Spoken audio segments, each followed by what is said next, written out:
Tariffs don't tax China. They don't tax Europe. Every single dollar of a tariff is paid by an American company to the American government. And the data on what that actually costs you is terrifying. This is how a tariff works. A U.S. company wants to buy goods from overseas. The shipment arrives at a U.S. port.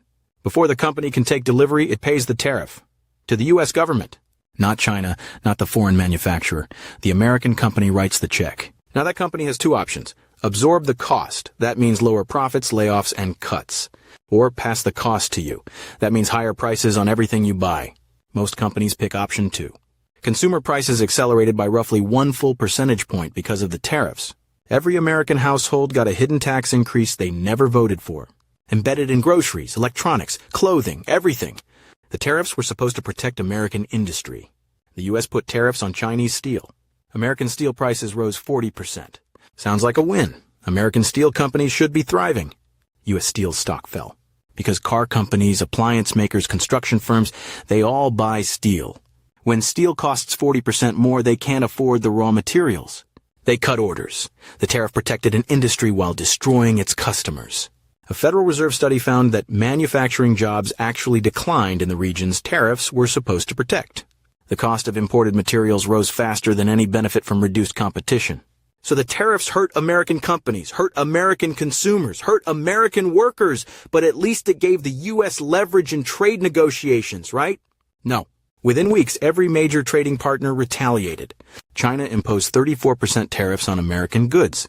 The European Union targeted $28 billion in American exports. Canada slapped tariffs on over $100 billion of U.S. products. The negotiating tactic became a global trade war where every side loses. J.P. Morgan, one of the largest banks on earth, estimated the tariffs reduced U.S. GDP by 0.62 percentage points in 2026. That's roughly $190 billion in lost economic output. From a policy sold as making America richer, this is not the first time a country has tried this. 1930, the U.S. passed the Smoot-Hawley Tariff Act. It raised tariffs to roughly the same levels as the current trade war. Within 2 years, U.S. imports dropped 66%. Exports dropped 61%. Unemployment hit 25%. Economists broadly credit Smoot-Hawley with deepening the Great Depression. Over 60 countries retaliated with their own tariffs. Global trade collapsed by 65% between 1929 and 1934. The catastrophe was so total that after World War II, the entire world said never again. They created GATT, the General Agreement on Tariffs and Trade, and later the WTO, the World Trade Organization, specifically designed to stop any country from doing exactly what is happening right now. If tariffs have failed catastrophically every single time they've been tried at scale, why do politicians keep proposing them? The answer is simple. Tariffs are easy to explain. 3 words, we'll tax them, fits on a bumper sticker.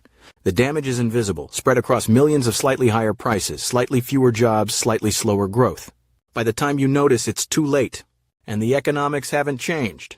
If you like stories like these, please like and subscribe.